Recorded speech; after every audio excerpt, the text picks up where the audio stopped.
Alors, pour répondre à la question que se posent souvent les futures mamans, c'est l'activité sportive, l'activité physique. Alors, en fait, on dit qu'est-ce qu'on peut faire? Est-ce que je peux courir? Est-ce que je peux pas? Est-ce que je peux faire ceci? Est-ce que je peux faire cela? Alors, en gros, je vais donner une réponse qui va englober tout. La femme enceinte n'est pas une patiente, c'est pas une maladie.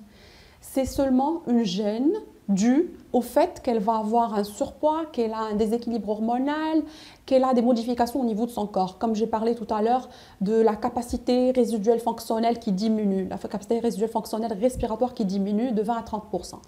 Ce qui veut dire que toute activité physique ou sportive n'est pas à proscrire, elle n'est pas contre-indiquée, sauf qu'il va falloir faire des activités physiques adaptées à la femme enceinte. Par exemple, la natation, elle est très indiquée, elle est excellente.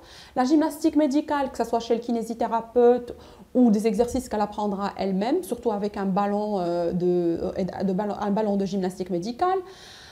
Elle peut aussi marcher, c'est très très indiqué, surtout les derniers mois de la grossesse. Mais il va falloir éviter l'essoufflement, les tachycardies. Donc, il va falloir éviter le port de charges lourdes, c'est-à-dire pas de muscu, bien sûr, chez la femme enceinte. Il va falloir éviter aussi tout mouvement qui donne des problèmes au niveau du dos, c'est-à-dire les faits de faire des exercices qui feront qu'accentuer la lordose lombaire ou qui donneront des douleurs de sciatalgie, etc.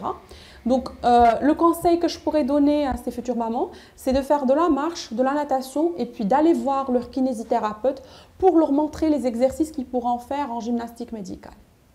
Un dernier petit conseil pour les mamans, n'arrêtez surtout pas votre activité physique parce qu'elle vous aidera énormément. Et surtout, demandez conseil à votre médecin ou à votre kinésithérapeute qui vous aidera énormément.